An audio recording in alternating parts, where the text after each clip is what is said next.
ان کی شادی کو دیکھتے ہی دیکھتے ایک ماہ کا عرصہ گزر گیا تھا۔ سب کچھ ویسا ہی تھا۔ التمش خان نے آج تک اسے اپنی بیوی کا درجہ نہیں دیا تھا، وہ اسے بیوی قبول نہیں کر پا رہا تھا، اور یہ بات زمر کو اذیت کی انتہا پر لے جاتی تھی۔ التمش کی بڑی عجیب سی طبیعت تھی جسے زمر اس ایک ماہ میں سمجھ نہیں پائی تھی۔ وہ نہ تو اسے اپنے سامنے برداشت کر پاتا تھا اور نہ ہی اس کا نظروں سے اوجھل ہونا گوارا گزرتا تھا۔ اس کے غصے کے ڈر سے وہ زیادہ تر یہی کوشش کرتی تھی کہ اس کے سامنے نہ جائے، لیکن یہ بھی مقابل کو کہاں گوارا تھا۔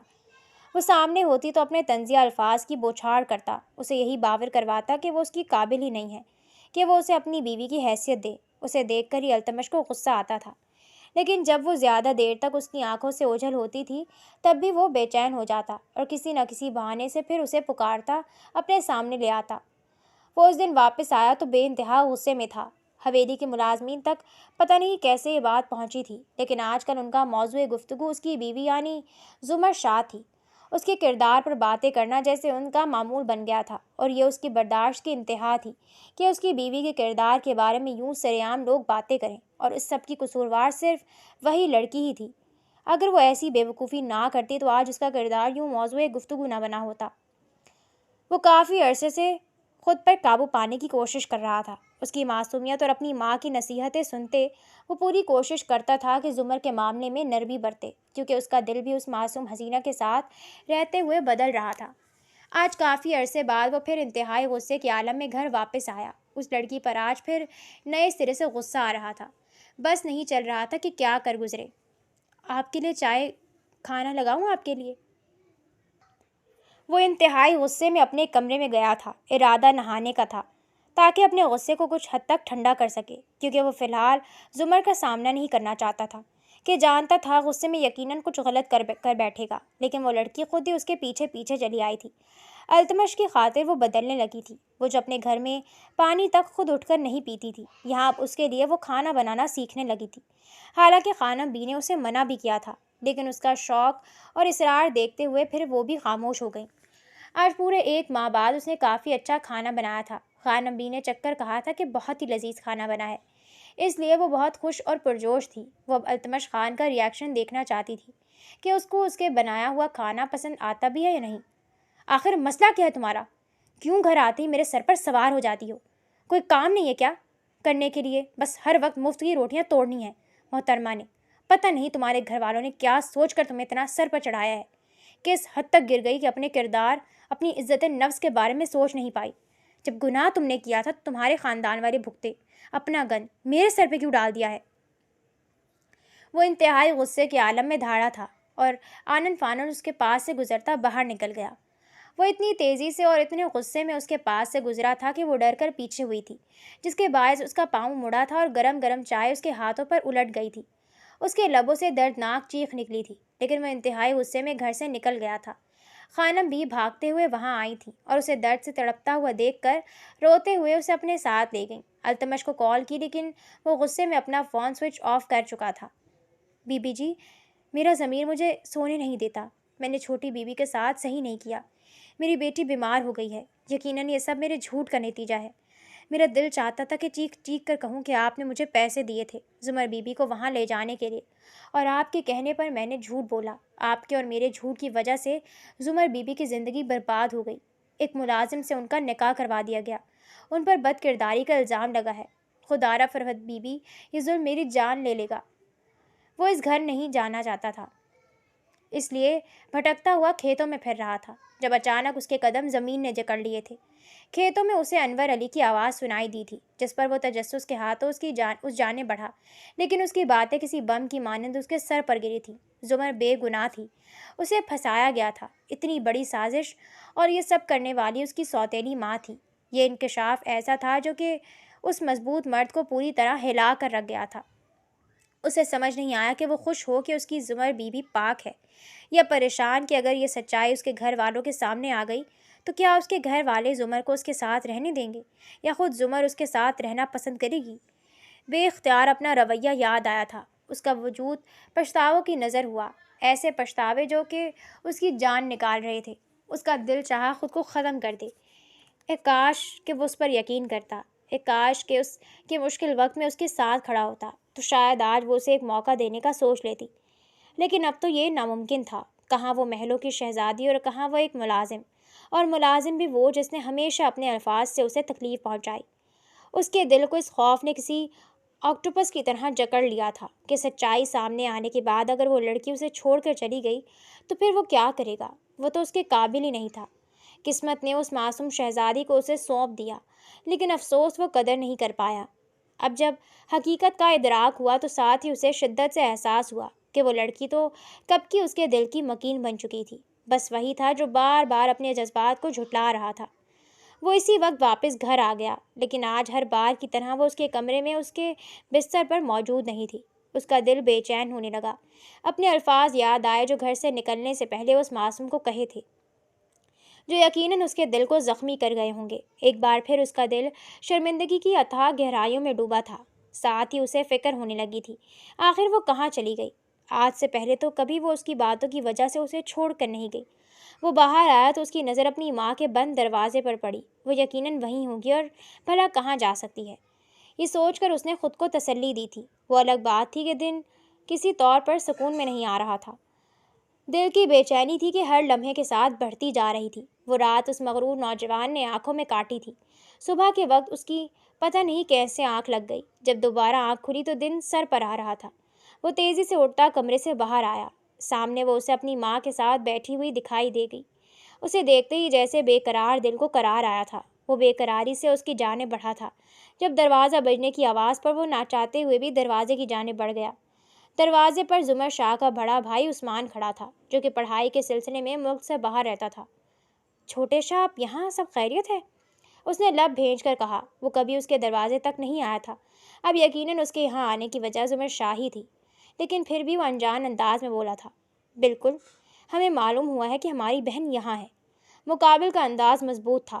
سامنے سے ہٹو، ہمیں زمر شاہ سے ملنا ہے، مقابل نے حکمانہ انداز میں کہا۔ التمش کو اس کا انداز چبھا تھا، مگر وہ مہمان تھا، پھر اس کی بیوی کا بھائی تھا، اس لیے وہ لحاظ کرتا نہ چاہتے ہوئے بھی سامنے سے ہٹ گیا۔ وہ تیزی سے اندر داخل ہوا، جبکہ التمش بھی دروازہ بند کرتے اندر آ گیا، جبکہ دل ہی دل میں وہ خیر کی دعا کر رہا تھا۔ وہ اندر آیا تو زمر اپنے بھائی کے سینے سے لگی کھڑی تھی اور وہ بڑے پیار سے اس کے بالوں میں ہاتھ پھیرتے اسے تسلی دے رہا تھا۔ تمہارا بہت شکریہ التمش، میرے والد نے جس بات میں آ کر یہ فیصلہ کیا ہے، لیکن مجھے یہ فیصلہ منظور نہیں۔ میری بہن اب یہاں نہیں رہے گی، کوئی یقین کرے یا نہ کرے، لیکن مجھے اپنی بہن پر یقین ہے۔ میری بہن ایسا کچھ نہیں کر سکتی۔ اس معاملے کی تحقیق تو میں خود کرواؤں گا، لیکن زمر اب یہاں مزید ایک دن نہیں رہے گی۔ تم چلو نا گڑیا میرے ساتھ۔ التمش خان کو اپنا فیصلہ سناتے ہی اب اپنی بہن کی جانب متوجہ ہوا تھا۔ میں آپ کے ساتھ آنا چاہتی ہوں بھائی، لیکن میں اب دوبارہ اس حویلی میں نہیں جاؤں گی۔ اپنی بہن کی بات پر وہ لب بھیج گیا۔ فکر مت کرو، میں تمہیں وہاں لے کر بھی نہیں جاؤں گا۔ تم میرے ساتھ میرے فلیٹ پر چلو، تمہیں اب یہاں رہنے کی ضرورت نہیں ہے۔ تمہارے بھائی کے ہوتے ہوئے کوئی تمہیں کچھ نہیں کہہ سکتا۔ میں سب ٹھیک کر دوں گا، میں تم سے وعدہ کرتا ہوں۔ عثمان شاہ کے مان بھرے انداز پر وہ مسکراتے ہوئے اس کے سینے سے لگ گئی۔ التمش خان کچھ کہنا چاہتا تھا، لیکن جب زمر نے خود فیصلہ کر لیا تھا تو پھر وہ اب آگے سے کیا ہی کہتا۔ وہ اس کی آنکھوں کے سامنے چلی گئی تھی اور وہ خالی ہاتھ خالی دل لیے وہیں ساکت کھڑا رہ گیا۔ ایسا لگ رہا تھا کہ جیسے زندگی بھر کی جمع پونجی لٹا بیٹھا ہو۔ خانہ بی نے ایک افسوس بھری نظر اپنے بیٹے کی پشت پر ڈالی اور وہاں سے اٹھ کر اپنے کمرے کی جانب بڑھ گئیں۔ انہیں افسوس تھا اپنے بیٹے پر، لیکن اس نے خود اپنی قسمت کو ٹھکرایا تھا، اب وہ کچھ نہیں کر سکتی تھی۔ تمہیں اس بے جوڑ رشتے کو نبھانے کی ضرورت نہیں ہے، میں سب ٹھیک کر دوں گا۔ التمش سے تمہیں آزاد کروا کے تمہارے لیے کوئی شہزادہ ڈھونڈوں گا۔ وہ تمہارے قابل نہیں ہے، ایک ملازم کسی صورت تمہارے معیار پر پورا نہیں اترتا۔ اس کا بھائی اسے اپنے ساتھ لے آیا تھا۔ یہاں آ کر وہ کافی پرسکون تھی۔ اپنے بھائی کی محبت اور مان پر وہ پھر سے جی اٹھی تھی۔ ایک ہفتے بعد اس کے بھائی نے اس سے بات کرنے کا فیصلہ کیا تھا، جبکہ وہ اس کی بات پر خاموش ہو گئی تھی۔ التمش نے کوئی اچھا سلوک نہیں کیا تھا، نہ ہی بیوی کا مقام دیا تھا، لیکن پھر بھی وہ تو اس سے محبت کرتی تھی۔ وہ کیسے اسے چھوڑ دیتی؟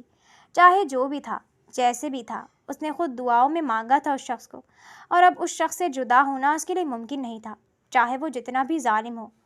محبت اس نے کی تھی، وہ تو یقیناً اسے چھوڑ دیتا، لیکن اس سے جدا ہو کر وہ کہیں کی نہ رہتی۔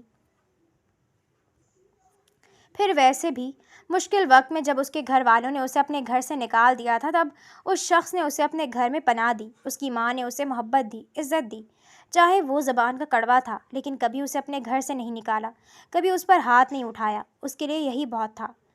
میں التمش سے طلاق نہیں لینا چاہتی بھائی، میں اس کے ساتھ رہ لوں گی، مجھے اس رشتے پر کوئی اعتراض نہیں، یہی میری قسمت ہے اور میں سب قبول کر چکی ہوں، میرا دل جڑ چکا ہے ان سے۔ اپنی بہن کی بات پر وہ کتنے ہی لمحے خاموش رہ گیا، لیکن پھر دوبارہ چھوڑنے کی بات نہیں کی۔ جب وہ خود سے فیصلہ کر چکی تھی تو پھر اب اسے اپنی بہن کے فیصلے کا مان رکھنا تھا۔ دیکھتے ہی دیکھتے اسے گئے ہوئے 1 مہینہ ہو گیا تھا۔ اس 1 ماہ میں وہ 1000 بار مرا تھا۔ اس کی حقیقت اس کا بھائی پوری حویلی والوں کے سامنے لے آیا تھا، اور اسے اب یہی خوف ستا رہا تھا کہ کہیں یہ رشتہ بھی ختم نہ کر دیا جائے۔ وہ اس قدر شدت سے اسے چاہنے لگا تھا کہ اس کے بغیر رہنا ممکن ہی نہ تھا۔ یہ سوچ کر کہ وہ ہمیشہ کے لیے زمر شاہ کو کھو دے گا، وہ دن بدن ایک زندہ لاش بنتا جا رہا تھا۔ وہ ابھی تک اپنے بھائی کے ساتھ فلیٹ میں ہی تھی، اور فلیٹ کا ایڈریس التمش کو معلوم تھا، بس اس کے سامنا کرنے کی اب ہمت نہیں تھی۔ لیکن اب جب اسے لگ رہا تھا کہ سب کچھ ختم ہو جائے گا، تو پھر اس نے ایک آخری بار اس سے ملنے کا فیصلہ کیا۔ وہ اپنے دل کو مضبوط کرتا فلیٹ کے باہر پہنچا، اور جیسے ہی اس کا بھائی باہر نکلا، اس نے گہرا سانس لیتے ہوئے فلیٹ کی بیل بجائی۔ زمر نے اپنے بھائی کا سوچتے ہوئے دروازہ کھول دیا، کیونکہ اس کے علاوہ کوئی یہاں آتا ہی نہیں تھا۔ آپ؟ اپنے سامنے اس ستم گر کو دیکھ کر وہ حیرت زدہ سی رہ گئی۔ کیسی ہو؟ تم نے تو جا کر واپس پلٹ کر دیکھنا بھی ضروری نہیں سمجھا؟ وہ نہیں جانتا کیا سوچ کر اس کے لبوں سے یہ شکوہ نکلا، جس پر وہ حیران سی اسے دیکھنے لگی۔ کیا ہمارے درمیان ایسا کوئی رشتہ تھا جس کی بنا پر میں پلٹ کر آپ تک آتی؟ زمر کی ناسمجھی سے پوچھنے پر وہ کچھ پل خاموش ہو گیا۔ یہاں سے گزر رہا تھا تو سوچا آپ سے ملتا جاؤں، پھر کیا پتہ ملنا نصیب ہو یا نہ ہو۔ اس شخص کا انداز بڑا بدلا ہوا تھا۔ یقیناً اسے بھی معلوم ہو چکا تھا کہ وہ بے گناہ ہے، یا شاید اس کی حیثیت بدل چکی تھی، اس نے مقابل اسے نرمی سے بات کرنے پر مجبور تھا۔ خیریت ہے؟ آپ کا انداز اتنا بدلا ہوا کیوں ہے؟ آپ کو بھی سچائی معلوم ہو گئی ہے؟ اس نے سینے پر ہاتھ باندھتے طنزیہ انداز میں پوچھا۔ مجھے بہت پہلے معلوم ہو گیا تھا۔ جس رات تمہارا ہاتھ جلا تھا، اس رات میں بہت غصے سے گھر آیا تھا۔ ملازمین سے تمہارے بارے میں الٹی سیدھی باتیں سنتے اس وقت دماغ گھوما ہوا تھا میرا، اس لیے تو سیدھا کمرے میں چلا گیا تھا کہ کہیں تمہیں کچھ الٹا سیدھا نہ کہہ دوں۔ اس وقت میرے نزدیک تم گنہگار تھیں۔ اگر تم وہ قدم نہ اٹھاتی تو یوں لوگ تمہارے کردار پر باتیں نہ کرتے۔ تمہیں اندازہ بھی نہیں ہے تمہارے بارے میں ایسی باتیں سننا کس قدر اذیتناک تھا۔ دل چاہتا تھا یا تو خود کو ختم کر لوں یا تمہیں۔ میرا دل تو بہت پہلے تمہارے معاملے میں بدل گیا تھا۔ تم میرے نکاح میں تھی، تمہارے ساتھ ایک کمرے میں ایک ساتھ رہتے ہوئے کب میرا دل بدلا مجھے خود بھی معلوم نہیں، لیکن میری انار غیرت اور لوگوں کی باتوں نے کبھی مجھے تمہیں قبول نہیں کرنے دیا۔ میں چاہ کر بھی یہ بات بھلا نہیں پاتا تھا کہ تمہارا کسی کے ساتھ تعلق تھا۔ پہلے مجھے صرف غصہ آتا تھا، پھر یہ بات اپنی غیرت پر لگنے لگی، لوگوں کی باتیں برداشت نہیں ہوتی تھیں، اور پھر وہ لمحہ آیا جب میں تمہیں لے کر حسد و رقابت کا شکار ہونے لگا۔ تم کسی اور کو چاہتی تھی، تمہارے دل میں کوئی اور تھا، میں یہ سوچ کر ہر روز مرتا تھا۔ میں بھی تمہارے ساتھ ایک خوشحال زندگی گزارنا چاہتا تھا، لیکن تمہاری حقیقت بھول نہیں پاتا تھا، اور پھر جس دن حقیقت معلوم ہوئی اس دن میں فوراً واپس آ گیا، مگر تم کہیں نہیں تھی۔ تم مورے کے کمرے میں سو گئی تھیں۔ وہ پوری رات میں انگاروں پر جلتا رہا۔ سوچا تھا کہ صبح ہوتے ہی تم سے معافی مانگوں گا، لیکن موقع ہی نہیں ملا۔ پتہ نہیں کس وقت میری آنکھ لگ گئی، اور جب میری آنکھ کھلی تب تک تمہارا بھائی ہمارے دروازے پر کھڑا تھا۔ مجھے تو تم سے بات کرنے کا بھی موقع نہیں ملا، معافی مانگنے کا موقع بھی قسمت نے مجھ سے چھین لیا۔ شاید یہی میرے غرور اور انا کی سزا تھی۔ جس سے میں سب سے زیادہ محبت کرتا تھا اسے ہی تکلیف دی، اور پھر ازالے کا ایک موقع تک نہ مل سکا۔ میں نہیں جانتا کہ تم مجھے قبول کرو گی بھی یا نہیں، لیکن اب میں تمہیں مزید تکلیف نہیں دے سکتا۔ سب معاملات تمہارے سپرد کیے، تم جو چاہو فیصلہ کرو، میں تمہارے فیصلے کا احترام کروں گا۔ تم اگر نہیں رہنا چاہتی میرے جیسے ملازم کے ساتھ جو تمہارے قابل ہی نہیں، تو ٹھیک ہے۔ تم تو ایک شہزادی ہو جو قسمت کے ہیر پھیر سے بھٹک کر مجھ تک آ گئی، لیکن افسوس میں قدر ہی نہیں کر پایا۔ اب اگر تم نہیں رہنا چاہتی میرے ساتھ تو تم حق بجانب ہو، بس ہو سکے تو مجھے معاف کر دینا اور ہمیشہ خوش رہنا۔ جو کچھ تمہارے ساتھ کیا اس پر شرمندہ ہو سکے تو معاف کر دینا۔ اس شخص کی باتوں پر وہ بے یقینی سے اسے دیکھنے لگی۔ وہ تو تیار کھڑا تھا اسے چھوڑنے کے لیے۔ اسے تو لگا تھا اس کی حقیقت سامنے آئے گی تو وہ اسے قبول کر لے گا۔ کیا اس شخص کو معلوم نہیں تھا کہ اس کی خوشی تو وہ خود تھا؟ کیا اس نے کبھی بھی اس کی محبت محسوس نہیں کی؟ اس کی محبت میں اس کا بدل جانا کیا اس شخص کو کبھی دکھا ہی نہیں؟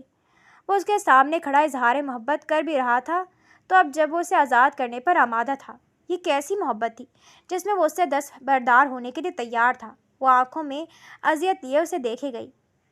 وہ ہر بار بس اپنی ہی سناتا تھا۔ اب بھی اسے چھوڑنے کا کہہ کر اس کی جان نکال گیا تھا۔ اس نے تو نہیں کہا تھا کہ وہ آزاد ہونا چاہتی ہے۔ وہ خاموشی سے اسے دیکھتی آنکھوں میں آنسو لیے پلٹ کر اپنے کمرے میں بند ہو گئی، جبکہ اس کی خاموشی پر وہ دل محسوس کر رہ گیا۔ وہ بھی بھاری دل کے ساتھ گھر سے نکلتا جب سامنے سے عثمان شاہ داخل ہوا۔ تم یہاں کیا کر رہے ہو؟ عثمان شاہ نے اسے دیکھتے ہوئے ماتھے پر بل ڈالے سوال کیا، جبکہ وہ اسے نظر انداز کیے خاموشی سے وہاں سے جانے لگا تھا۔ رکو، اب جب آ ہی گئے ہو تو میری بات سن کر جاؤ۔ مجھے تم سے بات کرنی ہے، زمر کے بارے میں۔ اندر آؤ۔ اس کی بات پر التمش خان کو نہ چاہتے ہوئے بھی رکنا پڑا تھا۔ وہ سنجیدہ انداز میں عثمان شاہ کے پیچھے چل پڑا۔ وہ دونوں اب لاؤنج میں آمنے سامنے بیٹھے تھے۔ دیکھو، جیسا کہ حقیقت سامنے آ چکی ہے، میرے گھر والوں کو اب افسوس ہے۔ وہ چاہتے ہیں کہ زمر واپس آ جائے، اسے حویلی میں اس کا مقام دیا جائے۔ میری سوتیلی ماں کو میرا باپ گھر سے نکال چکا ہے اور وہ اب اپنی بیٹی کو واپس چاہتا ہے، اور ساتھ ہی تم سے طلاق بھی۔ چاہتا تو میں بھی یہی تھا کہ میری بہن کی شادی ہماری حیثیت کے کسی لڑکے سے ہو، لیکن میری بہن ایسا نہیں چاہتی۔ وہ تمہارے ساتھ رہنا چاہتی ہے اور میرے لیے اس کی خواہش سے بڑھ کر کچھ بھی نہیں۔ اب جب اس نے تمہارے ساتھ رہنے کا فیصلہ کر لیا ہے تو میں اسے روکوں گا نہیں، لیکن اس کا مطلب یہ بھی نہیں ہے کہ میں تمہیں یوں ہی اپنی بہن دے دوں گا۔ تمہیں میری بہن کے قابل ہونا پڑے گا۔ یہ خاندانی چاکری چھوڑنی ہوگی۔ تم اچھے خاصے پڑھے لکھے ہوئے انسان ہو، کیوں خود کو غلام بنا کر ضائع کر رہے ہو؟ آگے بڑھو۔ میں چاہتا ہوں تم میرے ساتھ بزنس کرو، پارٹنرشپ پر کام کرتے ہیں۔ میں انویسٹمنٹ کروں گا اور تم آفس سنبھالنا، باقی حویلی والوں کو میں خود سنبھالوں گا۔ میرے لیے میری بہن کی خوشیاں عزیز ہیں اور میں چاہتا ہوں تم میری بہن کے قابل بنو۔ اپنی ماں کو لے آؤ، یہ فلیٹ اب میری بہن کا ہے اور وہ چاہتی ہے تمہاری ماں اور تم یہیں رہو۔ میں ویسے بھی ہر وقت یہاں نہیں رہ سکتا۔ اگر یہ فیصلہ منظور ہے تو اپنی ماں کو لے کر شام میں آ جاؤ۔ عثمان شاہ اپنی بات کہتا وہاں سے اٹھ گیا تھا، جبکہ وہ کتنے ہی لمحے بے یقینی کی سی کیفیت میں بیٹھا رہا۔ یقین نہیں ہو رہا تھا کہ وہ اب بھی اس کے ساتھ رہنا چاہتی ہے۔ ایسا لگا جیسے کہ اس نے کچھ غلط سنا ہو۔ یہ تو کوئی معجزہ ہی تھا۔ عثمان شاہ اپنی ایک ضروری فائل لیتا وہاں سے نکل گیا تھا، جبکہ وہ فلیٹ میں بیٹھا رہ گیا۔ کچھ ہی دیر بعد زمر اپنے کمرے سے نکلی تو اسے وہیں بیٹھا دیکھ کر حیران رہ گئی۔ آپ گئے نہیں؟ وہ حیران ہوئی تھی۔ تم اب بھی میرے ساتھ رہنا چاہتی ہو؟ اسے دیکھتا وہ اس کے قریب آ کر بے یقین لہجے میں بولا تھا، جس پر وہ خاموش ہو گئی۔ کیوں؟ مجھ میں تو ایسا کچھ بھی نہیں کہ تم میرا انتخاب کرو۔ وہ ابھی تک الجھا ہوا تھا اور اپنی الجھن دور کرنا چاہتا تھا۔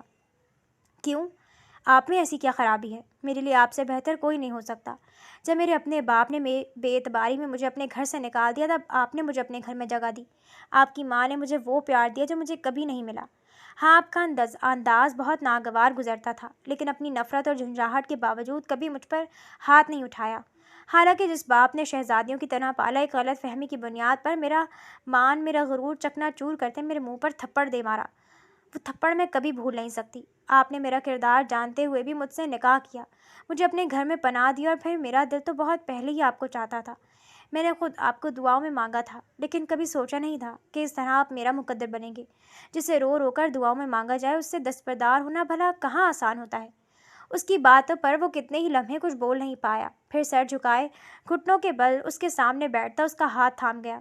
مجھے معاف کر دو زمر، اپنی انا اور غیرت میں تمہیں بہت اذیت پہنچائی۔ میں واقعی تمہارے قابل نہیں ہوں، لیکن میں وعدہ کرتا ہوں تمہارے قابل بن کر دکھاؤں گا۔ تمہیں زندگی میں کبھی اس فیصلے پر پچھتانے نہیں دوں گا۔ میں سب ٹھیک کر دوں گا۔ تمہارے قدموں میں دنیا جہاں کی ہر خوشی نچھاور کر دوں گا۔ التمش خان کا دل تمہاری محبت کا اسیر ہے۔ التمش خان تعمر آپ کا غلام بن کر رہنا چاہتا ہے۔ کیا آپ اس ناچیز کو اپنی غلامی میں قبول کریں گی؟ مقابل کے ایسے اظہار محبت پر زمر کے گال سرخ ہوئے تھے۔ وہ شرما کر اپنا لب دانتوں تلے دباتی ہلکے سے اسبات میں سر ہلا گئی، جس پر مقابل نے آہستگی سے اس کی ہتھیلیاں چوم لی تھیں۔ زمر نے اپنے ہاتھ کھینچتے اپنا چہرہ دونوں ہاتھوں میں چھپا لیا، جس پر مقابل دھیمے سے مسکرا دیا۔ زندگی ایک دم خوشگوار سی ہو گئی تھی۔ التمش خان نے دل میں عہد کیا تھا کہ وہ اس شہزادی کے قابل بن کر دکھائے گا۔ اس نے اس کا